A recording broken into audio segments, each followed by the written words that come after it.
নারায়ণগঞ্জে হকার ইস্যুতে শামীম ওসমান এবং সেলিনা হায়াৎ আইভীর মধ্যকার দ্বন্দ্বকে কেন্দ্র করে শুধু নারায়ণগঞ্জ নয়, এখন সারা বাংলাদেশ উত্তাল। শামীম ওসমান সংবাদ সম্মেলন করে আওয়ামী লীগের বিরুদ্ধে যেসব কথা বলেছেন তা যেন এখন টক অব দ্য টাউন।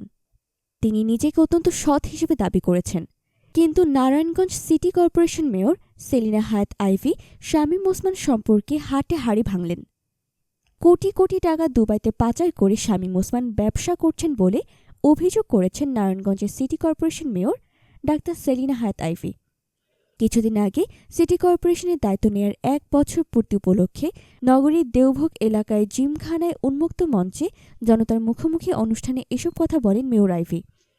অনুষ্ঠানে শহরের বিশিষ্টজন, মুক্তিযোদ্ধাসহ সর্বস্তরের কয়েক হাজার নাগরিক উপস্থিত হয়েছিল। ডাক্তার সেলিনা হায়াৎ আইভী বলেন, শামীম ওসমান পুত্রের বিয়েতে ২৬ কোটি টাকা খরচ করেছেন। তিনিই তো পারেন নিজের টাকায় হকারদের পুনর্বাসন করতে। নারায়ণগঞ্জে রাজুকের জায়গা বিক্রি করার ক্ষেত্রে সহায়তা করছেন তিনি। রাজুকের সেই জায়গায় হকারদের পুনর্বাসন করুক তিনি।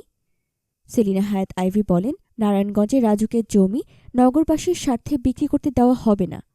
ত্বকী হত্যার বিচারের দাবিতে যেভাবে রাস্তায় নেমেছিলাম, প্রয়োজনে রাজুকের জমির জন্য আবার সেভাবে রাস্তায় নামব। তিনি আরও বলেছেন, নগরবাসীর দাঁড়ে দাঁড়ে গিয়ে ১ বছরের মধ্যে ৯০ থেকে ১০০% ট্যাক্স আদায় করব। বর্তমানে ৩২% ট্যাক্স আদায় হচ্ছে, আর প্রধানমন্ত্রী শেখ হাসিনার সহযোগিতায় ১ বছরে ৩০০ কোটি টাকার উন্নয়নের কাজ হয়েছে।